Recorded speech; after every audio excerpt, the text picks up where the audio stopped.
हमारे साथ आदेश गुप्ता जी हैं, दिल्ली बीजेपी के अध्यक्ष हैं। आदेश जी, ये बहुत खुशी की बात है कि म्यूनसिपैलिटी के स्कूल में बच्चों का हज़ारों के नंबर में उनका इंक्रीमेंट हो रहा है, और दिल्ली सरकार के जो स्कूल्स हैं उनमें नंबर्स बच्चों के भी घट रहे हैं और नंबर्स उनके भी घट रहे हैं, जो कि टीचर्स हैं 5,000 टीचर को निकाला गया।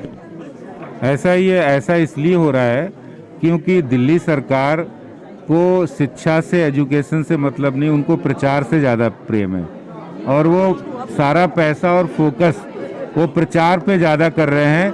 इसीलिए नए स्कूलों को बनाना है, या जो दिल्ली की एजुकेशन पॉलिसी है जिसका वो ढिंढोरा पूरे देश के अंदर पीट रहे हैं। आज 2.5 लाख बच्चे वहाँ से कम हो गए हैं दिल्ली सरकार के स्कूलों से, और इतने कोरोना के क्राइसिस में भी दक्षिणी दिल्ली नगर निगम के स्कूलों में 1,30,000 बच्चे ज़्यादा हो गए हैं, यानी उनका इनरोलमेंट हो गया ऐसे समय में। तो ये अपने लिए ये आईना दिखाता है, ये कंपैरिजन है निगम के स्कूलों की मेहनत और निगम का और दिल्ली सरकार का। एक और बहुत बड़ी बात यह है आदेश जी कि लगभग 2.5 लाख लोगों को आप राशन बांट रहे हैं, जो कि राशन दिल्ली सरकार से आना था, पैसा वो नहीं आया। 13,000 करोड़ जो आप बोलते आ रहे हैं उसके पैसे थे, जो बच्चों के 3 लाख लगभग बच्चे हैं यहाँ म्यूनसिपैलिटी में, उनके बच्चों का राशन इतने महीनों तक बंद रहा।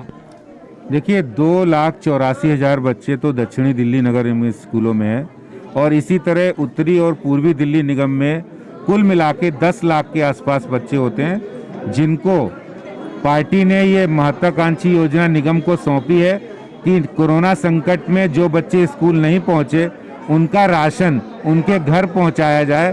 तो इसलिए 10 लाख बच्चों को mid day meal ration kit उनके घर तक पहुंचाई जाएगी।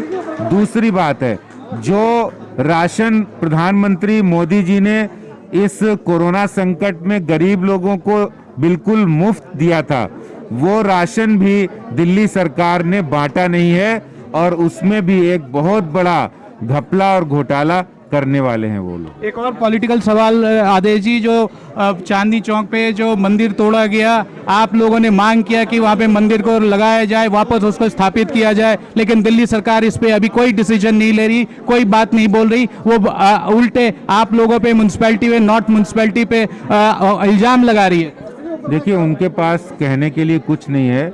असली बात यह है कि पीडब्ल्यूडी किसका है? दिल्ली सरकार का है।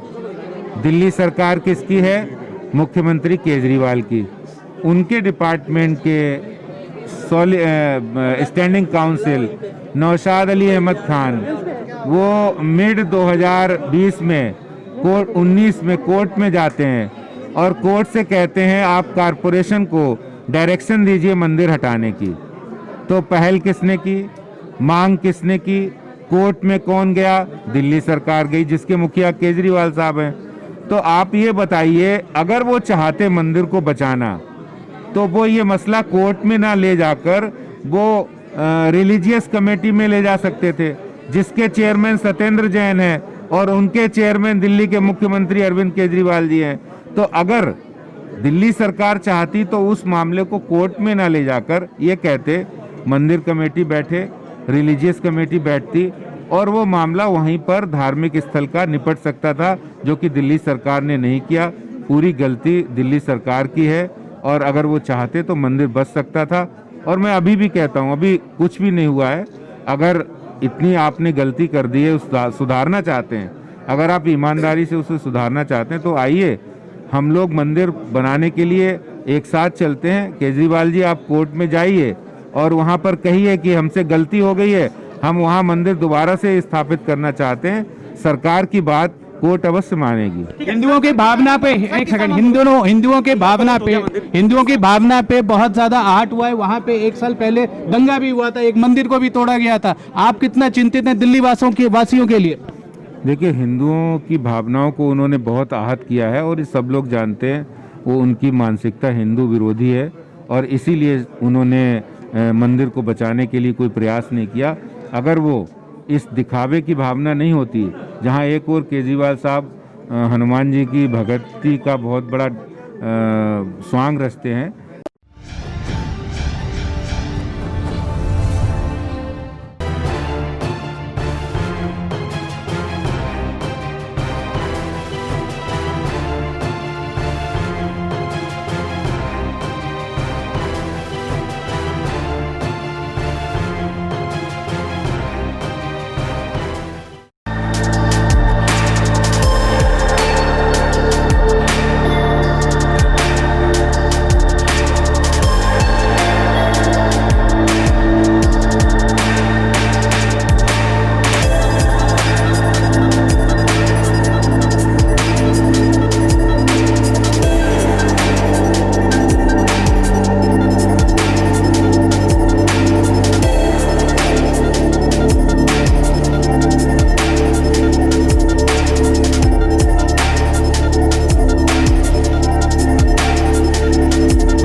Download Tarang online radio app from Google Play Store.